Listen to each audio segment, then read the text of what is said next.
I'm Jason Cook. With over 20 years of experience as a professional trainer, coach, and clinician in the equine industry, I've had the privilege of dedicating thousands of hours to perfecting my craft. Now I'm excited to share my expertise with you through this podcast. We will explore some of my past experiences as well as those of other individuals to provide you with a wealth of knowledge and insights to enhance your journey. Whether you are a novice or an experienced horseman, this podcast will offer valuable perspectives to help you achieve success.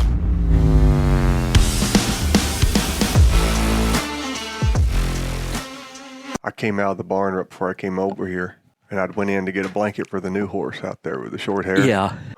And I come out with that blanket, and that 2-year-old old son was standing there tied up. And I come out with that blanket, and it looked like a catfish on a limb line.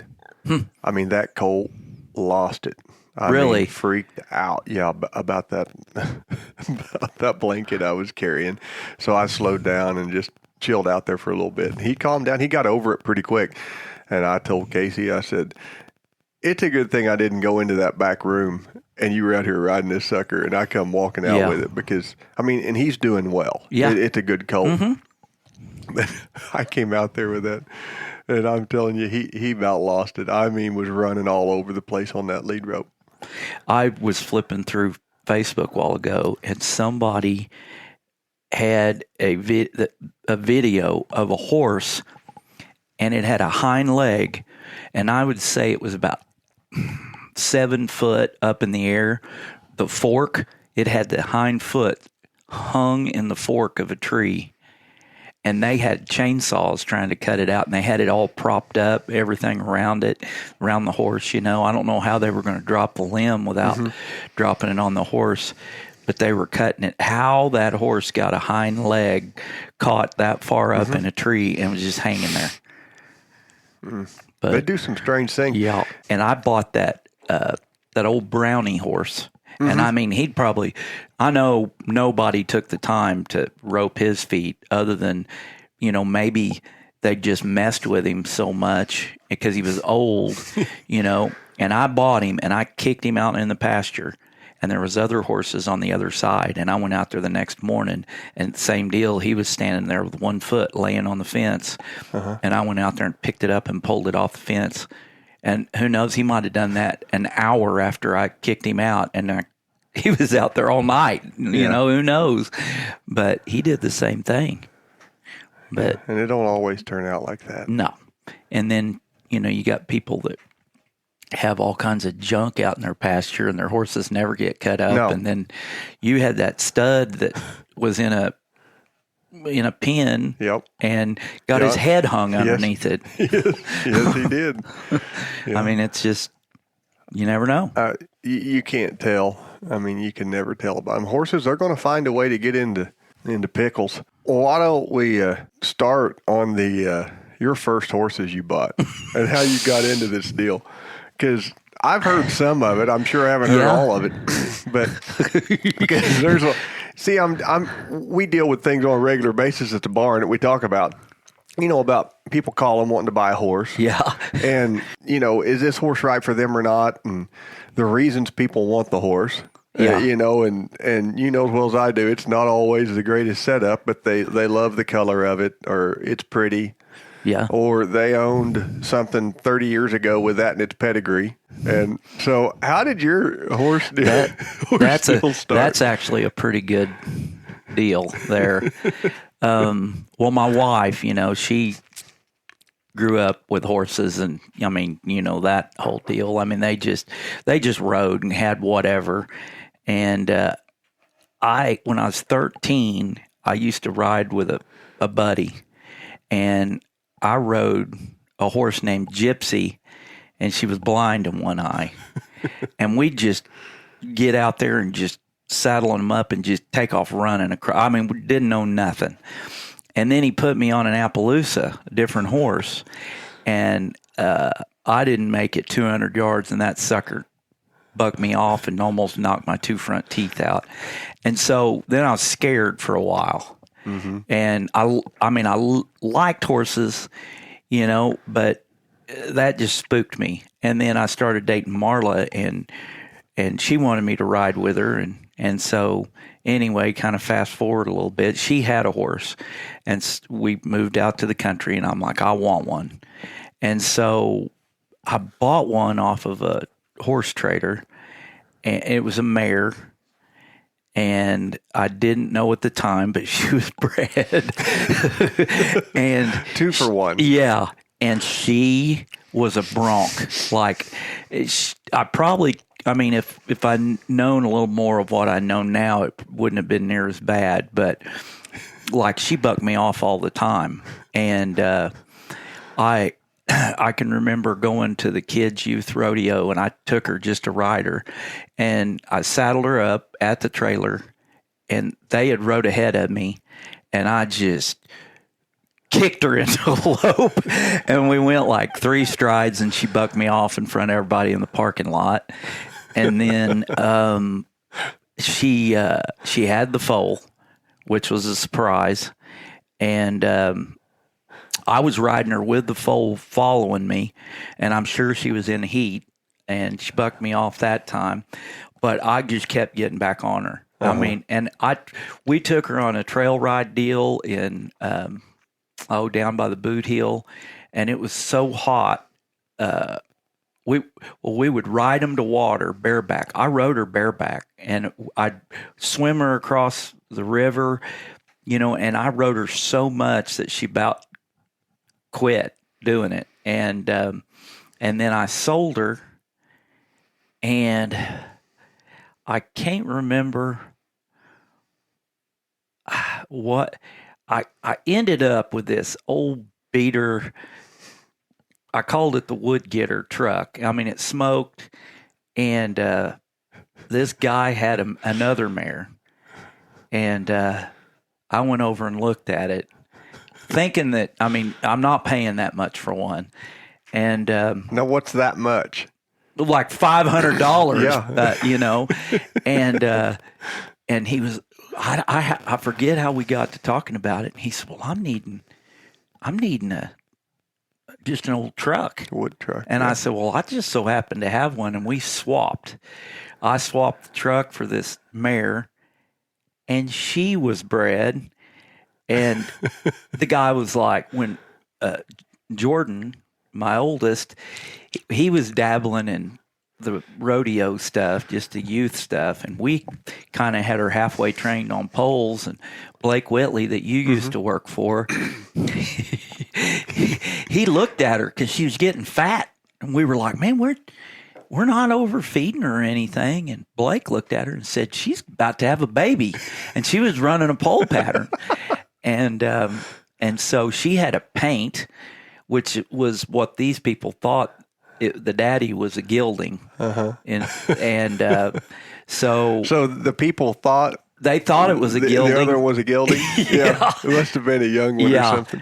And so I actually started the baby and sold it, and we sold that one, and it just stair stepped. I mean, I got.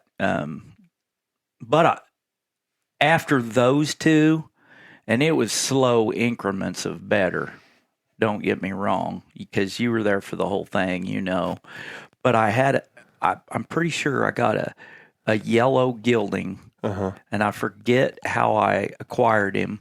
I mean, he was nothing. He was like 100% foundation bred, but he was better than what I had, and that's another one. I mean, didn't know what I was doing, did everything wrong, but I rode him a lot. And like Marla and I, we'd go down, we'd ride to Roaring River and back, which is, 3 miles here from the house. And going that direction, we'd get to the dirt road, and we might run the whole thing down the road. I mean, literally, it wasn't a lope. I mean, we'd race to the other end. Probably race back home. No, we didn't do that. Yeah. I had figured that part out. Yeah. But then, I'm trying to think, and that one we've talked about before. That's when I started getting into roping a little bit, and and that's when I bought Super Smooth. Super Smooth. And so I thought, well, I don't need the yellow horse anymore. And we went to practice roping, and you put him through the quick training into a heel horse so I could get a little more money out of him, and had him finished by the end of the night. But we did that.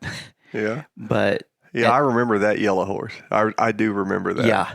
Yeah, and I mean, I had some others, but these were kind of the main ones there, because a local guy that raised just old foundation bred, I thought I could start them out of a book, and tried to start a few of them, and luckily his weren't.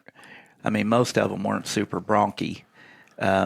But I started a few and sold them, and the one funny story, which he was pretty funny anyway, but these things were like, I mean, never touched, and I went to pick one up and back the trailer up, and he had basically, it was like a working pen for cows, but a narrow alley, so they couldn't get turned around.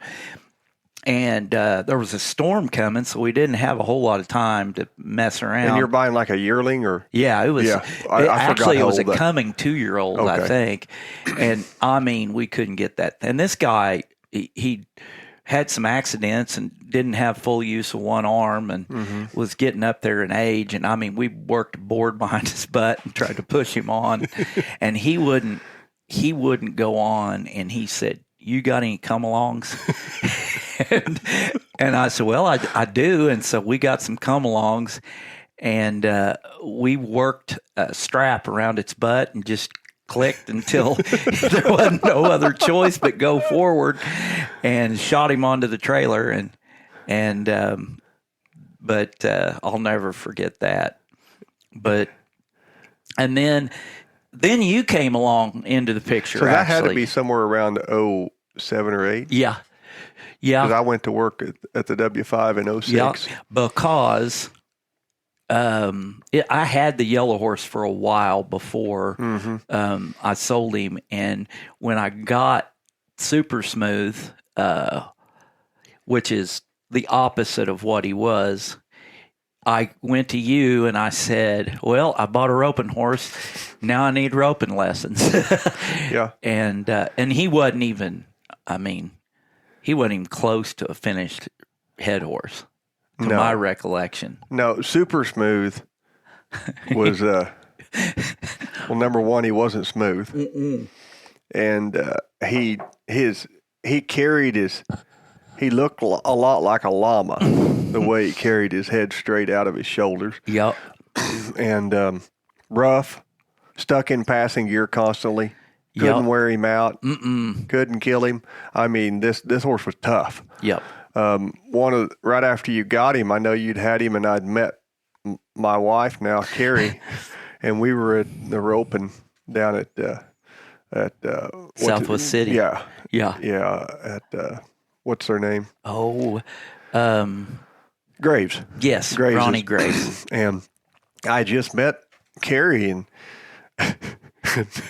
and she came from a hunt seat background, and she'd rode cutters too and stuff, and really a good rider, real pretty rider, but she'd never rode Super Smooth.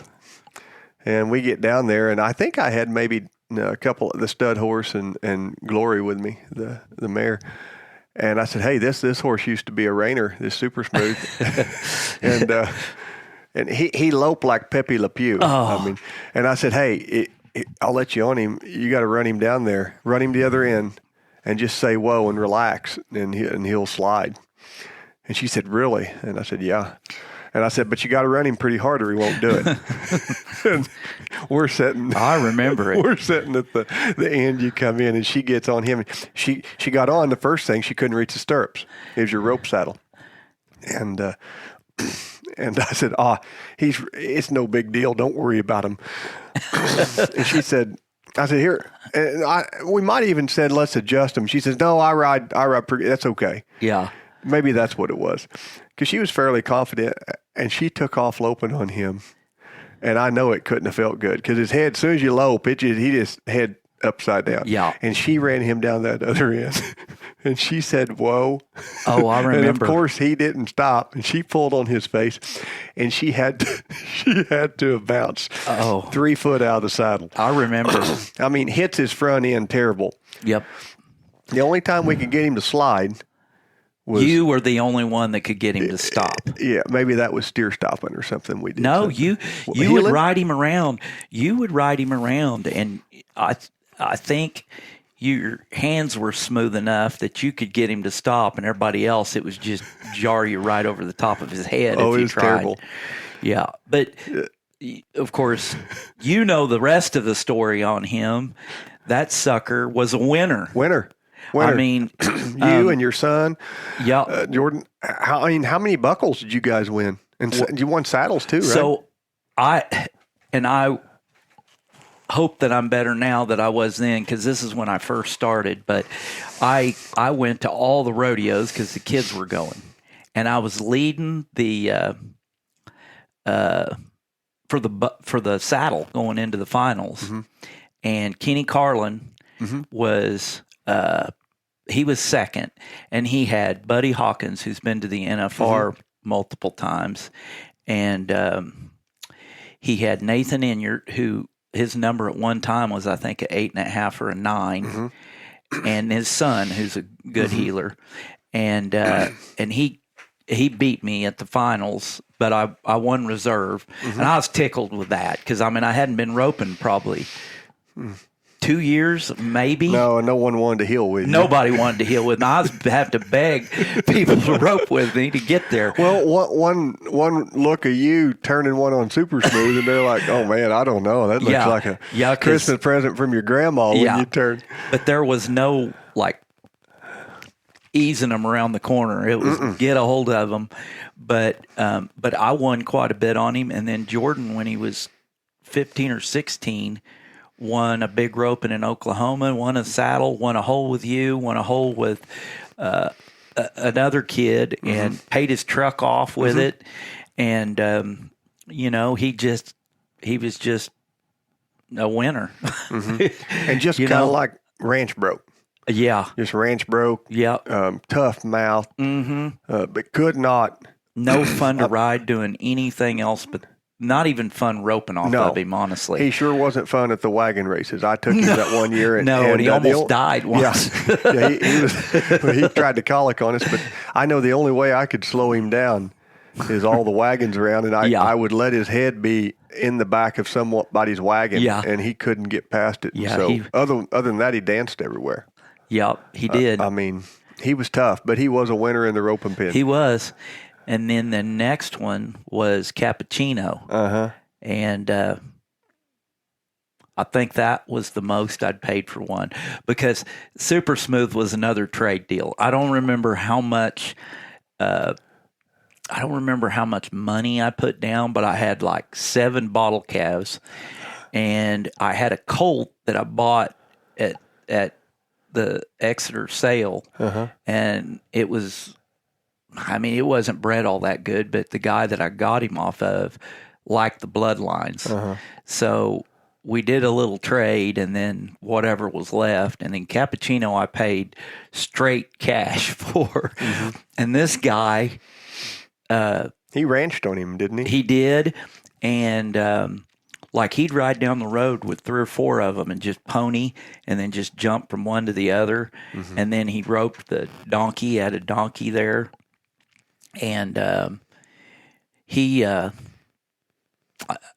remember I called you, and I think you just pretty much was just like, by the sound of my voice, it wasn't going to matter. You were like, just get him. That's basically what you said. Just get him. You weren't calling for an opinion. You were calling for affirmation. Yeah.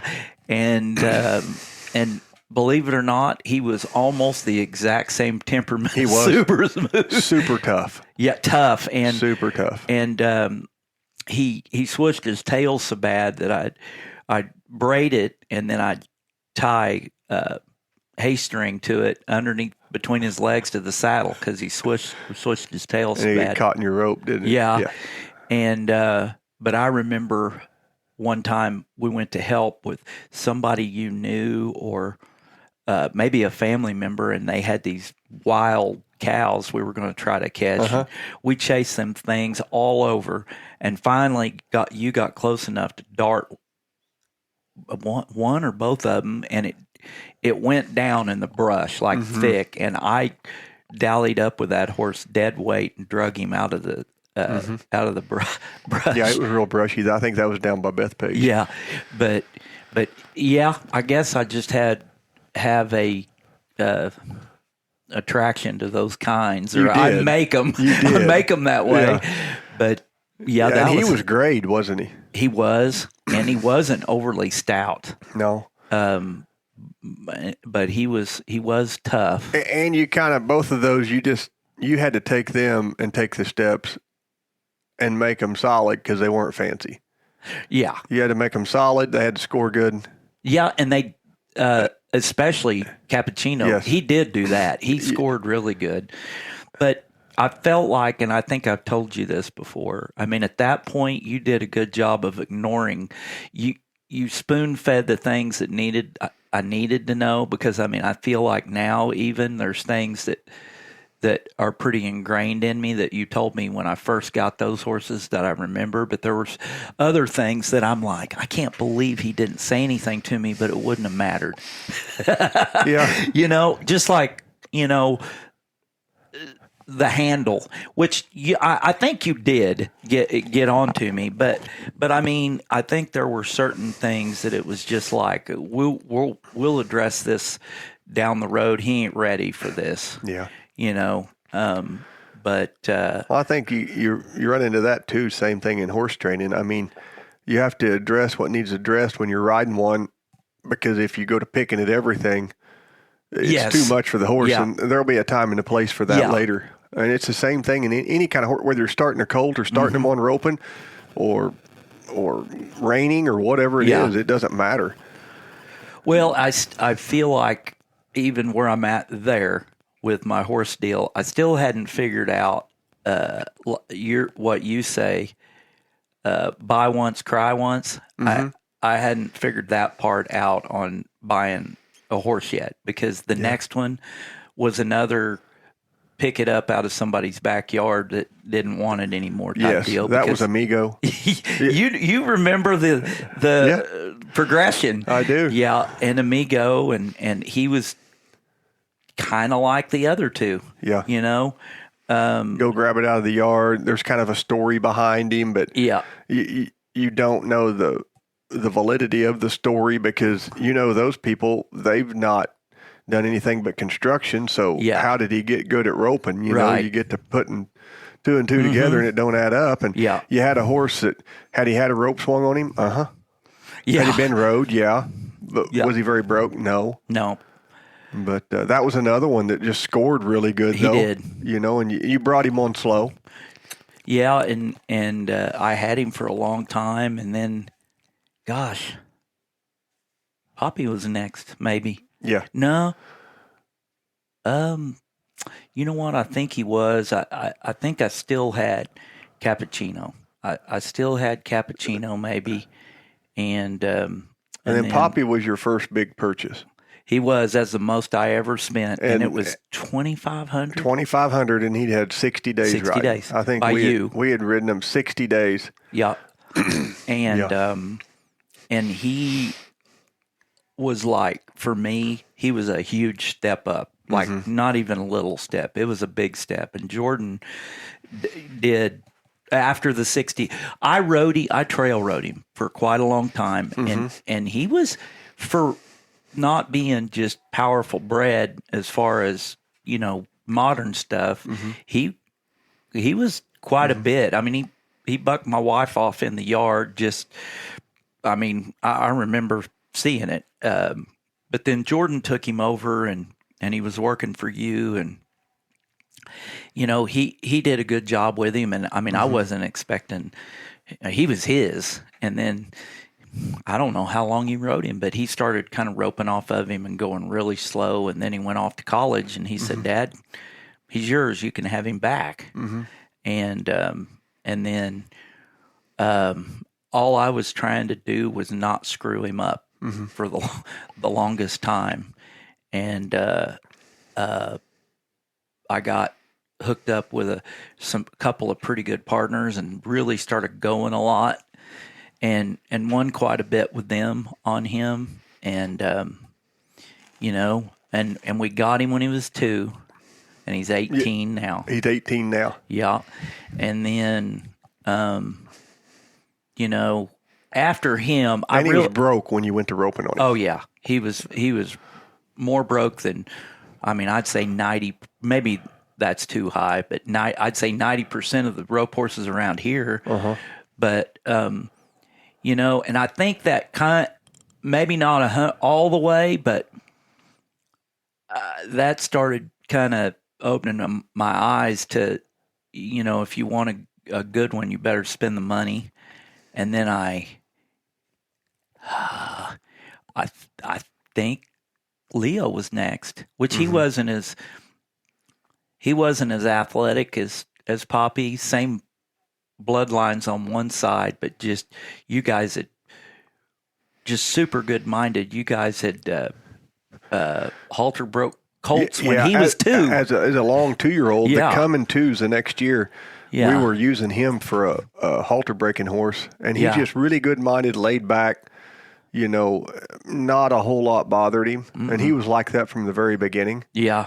And we were halter breaking colts with him and kind of snubbing them around, and he took it all good. And it was so good for him to have a job that early too. And it's not like we were working him physically hard, but it gave him something to do. But as far as there were some others, because we forgot about Alf. Yes. And we forgot about same bloodline. And I just got off the phone with the guy that has him now, and he won second at Lucky J at a roping just the other day. They were 6 seconds in the short go to place second. And he said he's keeping him till he dies. And there again, another average horse, but had a foundation on him. Jordan started him. Jordan started him too. And he got, I took him over to you guys a lot, and he wasn't easy. It wasn't like everything, was super easy. No, but he wasn't bad. No, he wasn't. A part of it was my learning process was slow. It had gone a lot faster if I'd have got it faster, but I was still, under the mindset of if I can swing a rope off of them, we're going to rope. And then Cappuccino was, Kelly was one I got off of somebody and roped off of for a while and sold him for quite a bit more than I bought him for. And then I was like, hey, this is all right. And, but then Leo, I feel like, there's certain ones that, you're probably not going to keep forever. And there's other ones that you feel like are almost a family member. Yes. And Poppy's one of those. And Leo's probably one of those, he's really good minded. My mom's 80. And if we go trail riding, I feel comfortable with putting her on him. Yeah. And, and yet you can take him to a roping and he'll blast out of the corner. Yeah. And he's blind in one eye. Yeah. And, which it was a deal that just, he got a deal in his eye and it ended up not getting any better and he ended up going blind, and it's on the left side, not the right side. So, and I head off of him. It doesn't affect him at all, except for when you lead him, because sometimes he'll bump into you, but it doesn't affect him in any other way. And he's big, he's a big sucker. And I'm a believer in those Flynex 6 horses. I've had three or four. It seems like I had another one maybe that was, but they were good all around horses. Yeah. They really were. And now you're into more some modern cow breeding. Yeah. You want to by your recommendation, because I mean, I really, if I could at all afford what you told me to buy, I've tried to buy them. I mean, there was one, which I told you this a month ago, probably we were talking about it. There was one that was just kind of going through the circle, and you told me, you said you ought to buy that horse, and I didn't. And he was fresh, and he was a lot at the time, and I thought, man, this is too much for me. And then I saw somebody else get him later on that had kind of wrote him down and saw what he really was, and I was like, yeah, that was dumb. What horse was that? That bald-faced horse yes. that Jimmy had, I believe. Yeah. But you know, I bought him, and then, I mean, And now you got your two. You have, I mean, yeah, and it's never easy for me. I mean, the one you guys started, and he's a, I mean, how would you put it? Hybrid. Well, I mean, he was more modern cow breeding, and with those sometimes comes more sensitivity and more watchiness and responsibility for whoever's in charge of them. But he wasn't a bad horse. No. But that's an example of someone buying what they think they need with 60 days riding, and we sold that horse, and the people went and got the horse. They took him home. Number one, they didn't consistently ride him. And then they just get up on a frosty morning, you know, haven't rode him in 2 or 3 months, and they're going to watch a little TV and get inspired and then go take off across the pasture to short lope and bucks them off. Well, they do that a few times, rinse and repeat, and they're not horsemen. And pretty soon the horse has a little bit of a habit. Yeah. But he did have a foundation before he left. And that horse come up for sale. And it seemed to me like we know of other people that wanted to buy the horse, but they watched him try to show him. And I think one guy said he went and looked, and it bucked 3 of them off. Yep. Right then. Yep. And then it come up, and I told you, I said, hey, that horse has a foundation on him. He's not a bronc. Yeah. I don't know what he's doing right now, and I haven't seen him in, 2 years probably? Yeah, it was 2 years because he was 4. Yeah, but I said, well, I think we'll be all right. You said, go get him. Yeah, and you got him. Yep. You brought him right to the barn, I think, didn't you? I did. And I refreshed him on the ground and checked some things out with him. And I got on. I think you rode him that day. I did. You did, you know, you lunged me. And after you kind of went through the checkpoints, you lunged me around on him, and you threw me the lead rope, and you said, ride him. I can't see anything wrong with him. Yeah. And I mean, there's been some bumps in the road. Yeah. But the bumps are kind of where I'm at. And so, I mean, I guess I kind of brought those things out a little bit, out of ignorance, but, I rode him for 2 years and he never did anything. Right.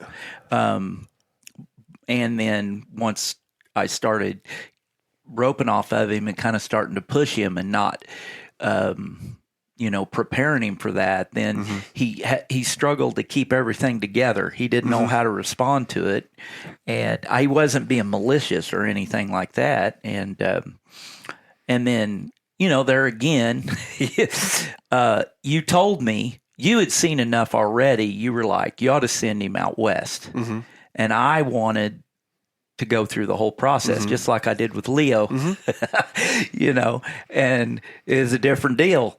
And so he dumped me, and so pain sometimes helps you make better decisions. And so then I was like, all right, he's going out west, and so and that helped him a bunch. Oh, it allowed him to have what I call the internship. Yeah, and I think everything needs the internship. Yeah. And hey, I'm the world's worst. We have to ride him in them barns all the time because if it wasn't for our barn, we couldn't ride today. Yeah, it's nasty outside and cold and windy, and it would be pretty tough and muddy.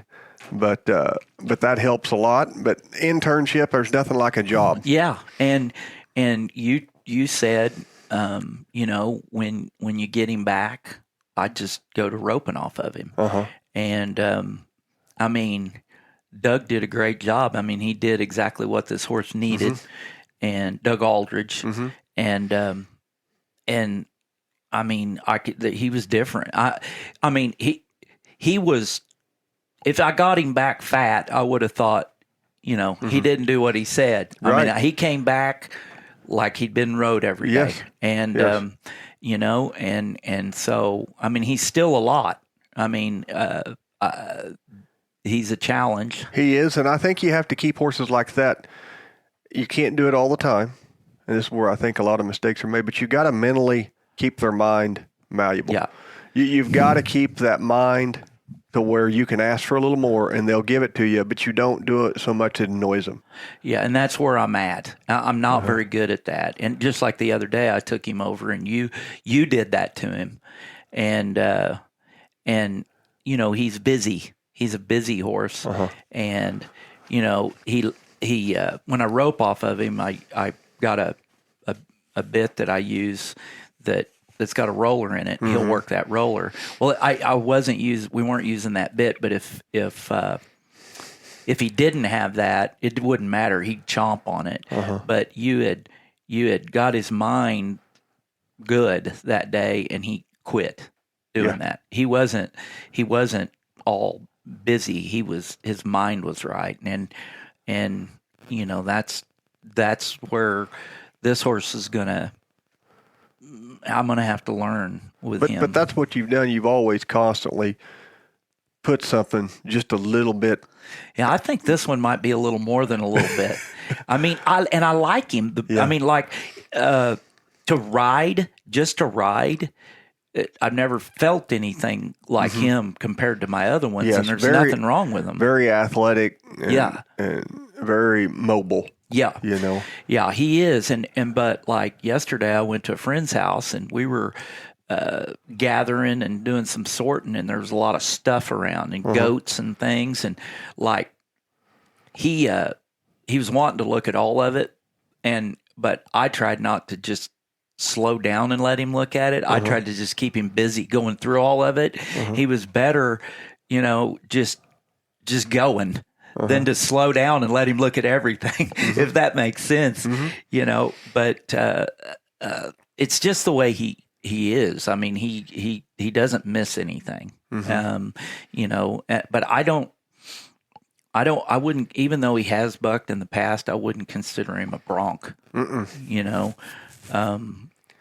he don't buck really because he gets mad. No, He gets pressure put on him and kind of might grab himself or jump, and for a split second they might forget that the back cinch is there, and if it's even if it's a half inch loose, and it hits them, and they kind of react for a few strides, and it's not like he's a bronc or anything. And two stories on that. The first one, I don't know how long I'd had him, but not super long. And you said, let's put him on the flag, and you said, put one hand on the reins and put the other hand on the horn. And I'm like, you're like, why? I'm like, I'm all the way at the other wall. Yeah, I was. And I was like, I can handle it. And you said, trust me. And you turn that flag on. And I mean, I know things don't look as bad as they feel, but it felt like he jumped sideways like 15 feet. Well, he was headed south when we moved the flag, and he dropped at least a foot down and was headed north in a millisecond. Yeah. That's what it you felt looked like. at me. You looked right at me. You said, "I am so glad you had me put my hand on the horn." Yes. Well, and then so the second part of that was just about a month ago, and my wife, she always said she don't like deadhead horses, but she never has been around horses that are bred like this, and he's. I mean, I've rode him so much; he's pretty good. Riding around and stuff and trail riding. And I told her, I said, if he ever spooks at anything, it'll be big. If he really sees something that comes out from nowhere. And she's kind of like, yeah. And, so we were trail riding, and I was on a colt, my 2-year-old, and she was on him. And there's a barn along the logging road, and there was 2 buzzards in front of it, and they took off, and I mean, he did the same thing, and she wasn't ready for it, and now your colt took off too. My colt took off the other way, just he didn't buck or anything. And honestly, I let him go because I kept thinking he was going to stop on his own. And I mean, he was kind of running off, but he didn't do anything but that. And because when we got back together, she was like, man, you were a long ways down the road.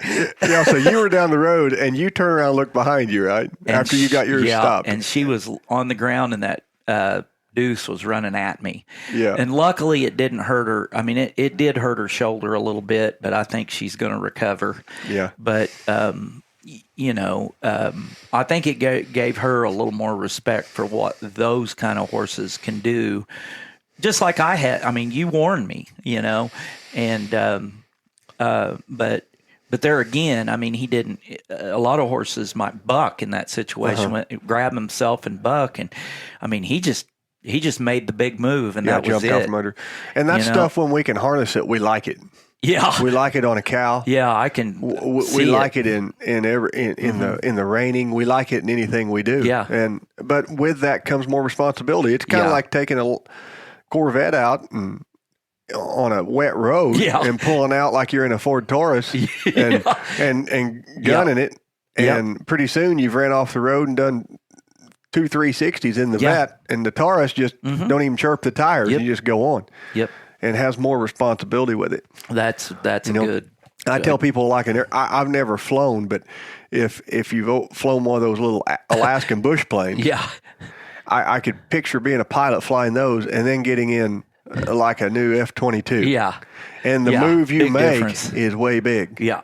And that's a good example. And that's something that people don't understand. And I run into that with trying to match horses with people all the time. You have someone that don't ride a lot, that's maybe, up in age, and not as athletic as they used to be. Yeah. And they want to buy something based on color, but this color sometimes, or the pedigree, might not suit how they're going to ride. Yeah. And then they can't have fun. And then it don't work out, and they end up repeating this process 2 or 3 times. Then they end up quitting horses, and I want them to be involved with horses. But that's your business. They've set it up for no success. Yeah. Well, I guess for me, I would have probably just kept buying Leos, and I mean, you didn't have a horse in mind for me. This horse, Leo, we were setting on for a while. I mean, he was one that was on my radar, but Deuce fell in my lap. He did. And, I mean, I asked you, this hasn't been that long ago. It was probably after the tune-up day, because which I never have a problem with you being honest with me, but I was like, are you sure this horse isn't too much horse for me? And I would have been disappointed if you'd have said yes, but I'd have taken your word for it. But because I do like riding him, and he makes you better. Yes. I mean, and it's a challenge, even though sometimes, it kind of keeps me up at night thinking about it, but I mean, I think that's part of it, because that's how my job was for almost 30 years. It was the same thing, your mind, it keeps your mind on, what you got to do to make the whole deal better. And then the next one, which is really the last one that I purchased, was exactly the same thing. It was Dooley. It kind of fell in my lap. I mean, it was just there, and I was watching you because you were riding him for someone, and then he came for sale, and I was like, man, that's a lot of money. And I was like, man, I mean, I like the horse. I like his temperament for how he's bred, and I watched for quite a while, and then I don't even think I said anything to you. I said something to my wife, and she was like, "No, you're out of your mind. That's too much." And I mean, you said you can edit, so you can edit this out if you choose to. But I mean, I thought about it a little longer, and people kept tire kicking on him. Well, I did. I had one person I think come get in a saddle on him, and this is like could be a once in a lifetime type of horse for a lot of people. I mean, he's that nice, very nice horse. And so I sat on it for a little while longer, and then I told my wife, I said, how many horses have I bought and sold that I've lost money on? And there hasn't been any. Not that I'm gonna. One of them I'm going to sell eventually, but I'm like, I'm doing it, in the nicest way possible. I said that. And then, the next thing is it was more than I really wanted to spend. And so I lowballed them knowing that they probably, wouldn't, which lowball is still, a lot, 3 times more than I've ever spent on a horse, and I spent $4,500 on Leo. Yeah. And so anyway, they needed a certain amount, and luckily I've got a pretty good friend in you, because you basically. I don't know how many months. I think you had 3 months, maybe more. I think I rode him 90 days at least. Yeah. A little over. And you pretty much gave that up so I could afford him, which was about the nicest thing anybody's ever done for me. And, I sent him off because I was like, it's just like starting that 2-year-old. I mean, I could have tried, but I'm learning. I want to do as much of it as I can, but it kind of takes a village to make one. And you can't be so prideful to say, "Well, I did it all myself," when the product sucks anyway. you need. And to, you're busy. You've got. I mean, you ride what? How many head right now? 4 head. Yeah. You ride 4 head, and you ride every day. Yeah, pretty much. Pretty much every like day. Like Deuce, I ride him 6 days a week usually. Yeah. And you either rope or come to my barn every day. And so I sent him off to somebody that does it every day. And that's kind of what I said about sending my colt to Casey. I'm like, she does it every day, so she's going to be better than me at it. And why not? Because that's the most impressionable time. Why not send it to somebody that can? And he's great. I mean, he's a really good colt, I think. He's not. He's not on the athletic level. Of course, it's probably kind of early to tell, but as the other two that I've got, but he's certainly not Leo. I think he's somewhere in between, probably. But anyway, that's up to present. So to kind of finish up. Yeah. So what would you? I mean, I'm sure there's things you would have done different. We all would have. I mean, if we know what what we know now. But what would be something advice to people, or don't even have to be advice, just some tips to maybe get started off on the right foot? Because we all, if we're wanting to get involved with horses, we want to enjoy them. Yeah. And I often tell people, I ask them what their goal is, and I ask them to work backwards. Yeah. And everybody said, well, what's work backwards? And I said, that's what are you wanting to do? Well, I want to show ranch versatility. Okay, we need something that, kind of work a cow a little bit, but yet a pretty good mover, because we got a lot of beauty classes in there. We got rail classes, we've got reining, we need a pretty good mover, and we need something we want to show in the trail. We can't have something too watchy, to where maybe some of them are super on a cow, but man, they're just a little bit much for the other. So what do you think? I mean, and there's been a lot of, and I'm not going to say luck, I mean, but because I think things happen for a reason. But, when I decided I wanted to rope, I mean, I bought that first horse, with no counsel. Nobody advised me. I just bought it. Yes. And then I came to you and I said, I need lessons.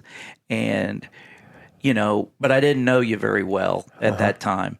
I mean, what would have made that start a lot better is if I'd have gone to you and I just said, I want to start roping. I want roping lessons. Help me find a horse. Yeah. And we made it work. Yeah, we did.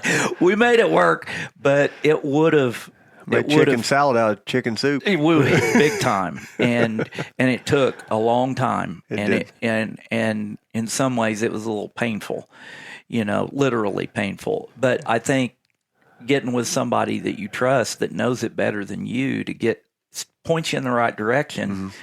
And then the other thing is you may not be able to spend that kind of money.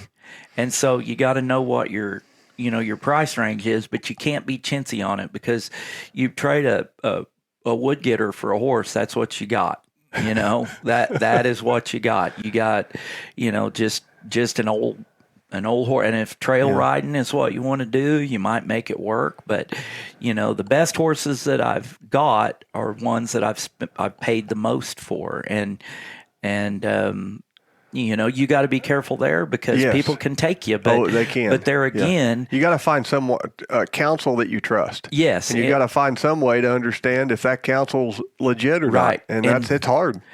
But the ones that I spent the most on were ones that you told me this would be a good one for you, and I bought them. And there's been a few others, but these were kind of the main ones all the way through. But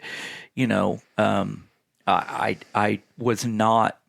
I mean, I told you the other day, because I was talking about the possibility of selling one, and you said, "Well, make sure do some,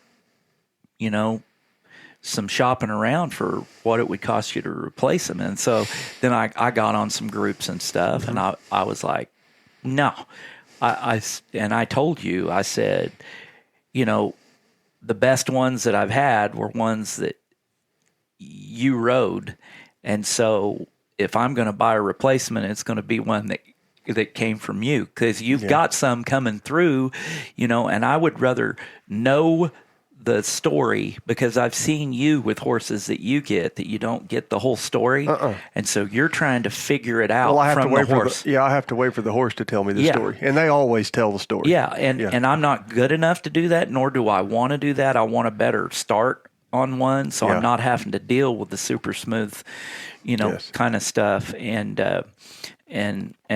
so if you get it off of somebody that you trust, then you know the whole story going into it. And I've done that, because that's kind of how I am. Like, if I got one from somebody, I'd call all the way back until I hit a dead end to find out. But people not everybody's forthcoming with information. No, they're not. So. Well, anyway. That's some good advice, and I know we got to wrap it up here. You've got some stuff to go do, but we're probably going to have a lot more of these conversations. It may have other topics, because we do go down some rabbit holes. Yes. And if you're with us enough around the barn or anything, it's unfortunate we don't have wireless mics we can just wear around the barn and just hit the button every once in a while. Because if you're around us much, you'll go down a lot of rabbit holes. Yes. With all whoever's at the barn, especially you and I, and we get caught on the phone sometimes, and I know your wife gets annoyed with it and says, "Are you talking to him again?" Yeah, but I like it. And the other day you said, "Oh, I hung up from that call. I called him back." Yeah. And I think you guys were going on a date or something. But anyway, thanks for sitting down and visiting. We'll do it again. And I like talking. And we'll do it again. But until next time, we'll see you.